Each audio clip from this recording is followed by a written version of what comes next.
రాజన్న సిరిసిల్ల జిల్లాను ధార్మిక కార్మిక క్షేత్రంగా అభివృద్ధి చేసేందుకు చర్యలు తీసుకుంటున్నట్లుగా ప్రభుత్వ విప్ ఆది శ్రీనివాస్ తెలిపారు. వేములవాడలో ఈ నెల 20వ తారీఖున ముఖ్యమంత్రి రేవంత్ రెడ్డి పర్యటన సందర్భంగా జిల్లా కలెక్టర్ ఎస్పీలతో కలిసి గుడి చెరువు ప్రాంతంలో సభాస్థలి, హెలీప్యాడ్, ఇతర ఏర్పాట్లను పరిశీలించారు.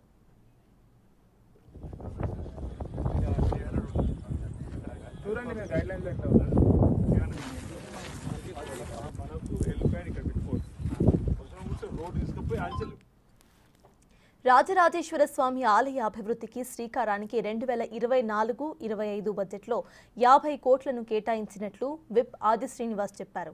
శృంగేరి పీఠం అనుమతితో పాటు ఆలయ విస్తరణ, జీర్ణోద్ధరణ, ఆలయ అభివృద్ధి పనులు శ్రీకారం చుట్టేందుకు శంకుస్థాపన చేయబోతున్నట్లుగా తెలిపారు.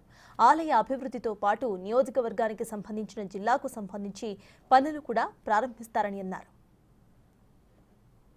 రోజు గౌరవ ముఖ్యమంత్రి రేవంత్ రెడ్డి గారి చేతుల మీదుగా ఆలయ అభివృద్ధితో పాటు వేములవాడ పట్టణ అభివృద్ధికి సంబంధించి, నియోజకవర్గానికి సంబంధించి, రాజన్న సిరిసిల్లకు సంబంధించినటువంటి పలు అభివృద్ధి కార్యక్రమాలు సిరిసిల్లలో డిపిఓ డిస్ట్రిక్ట్ పోలీస్ సంబంధించినటువంటి ఎస్పీ గారి కార్యాలయం వర్చువల్గా ప్రారంభం చేయడం, కార్మిక ధార్మిక క్షేత్రంగా వెలుస్తున్న రాజన్న సిరిసిల్లకు సంబంధించి ప్రధాన 30 సంవత్సరాల నేతన్నల కళ యారుని డిపో, అది కూడా గౌరవ ముఖ్యమంత్రి ప్రత్యేక చొరవతోటి 50 కోట్లతో చేనేత క్లస్టర్ ఉన్న వేములవాడలో మంజూరు చేయడం జరిగింది. ఓ జీవోను కూడా విడుదల చేసినారు. దానికి సంబంధించి దాన్ని కూడా నూలు డిపోను కూడా అదే రోజు ప్రారంభం చేసుకోవడం, ఇంకా అనేక అభివృద్ధి కార్యక్రమాలు ఎలా ఇంతకుముందు చెప్పినట్టు టెంపుల్ సిటీగా మార్చే క్రమంలో కలెక్టర్ గారి ఆధ్వర్యంలో మినిట్ టు మినిట్ ప్రోగ్రాం తయారవుతూ ఉంది. ఏ సమయానికి వారు రాబోతున్నారు, ఏ సమయానికి ఎక్కడి నుంచి ఎక్కడ ఏ కార్యక్రమం చేయడమని వారు రావడము, హెలిప్యాడ్ దిగగానే వేములవాడ రాజన్న ఆలయంలోకి వెళ్ళి స్వామివారిని దర్శించుకొని కోరిన కోరికలు తీర్చుతండ్రి కోడమికు చెల్లిస్తని చెప్పిన ప్రీతి వేములవాడ రాజన్న ఆలయానికి ఉంది.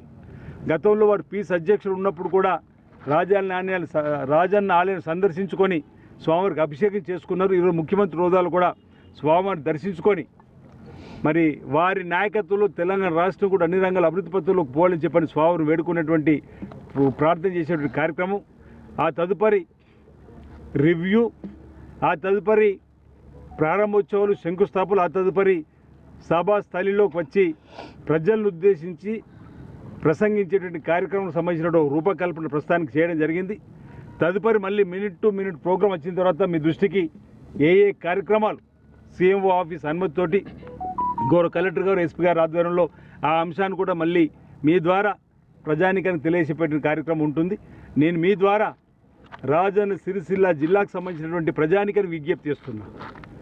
20వ తేదీ బుధవారం మధ్యాహ్నం 12 గంటల వరకు మీరందరూ కూడా సభాస్థలికి వచ్చి గౌరవ ముఖ్యమంత్రి రేవంత్ రెడ్డి గారి సభను విజయవంతం చేయవలసిందిగా, ఈ సభ ద్వారా రాబో రోజుల్లో ఈ జిల్లాకు సంబంధించిన వివిధ అభివృద్ధి కార్యక్రమాలు రూపకల్పనకు వేదికగా మార్చుకుందామని, ఈ సభ ద్వారా మన ప్రాంతంలో ఉన్న సమస్యలు ప్రధానంగా శ్రీపాద ప్రాజెక్టు సంబంధించి ఇప్పటికే మరిపల్లి ప్రాజెక్టు పనులు ప్రారంభమైనాయి, కలిగూడ సూరం ప్రాజెక్టు పనులు ప్రారంభమైనాయి, లచ్చపేట దగ్గర పనులు ప్రారంభం కాబోతున్నాయి, ప్యాకేజ్ 9కి సంబంధించి మలక్పేట దగ్గర.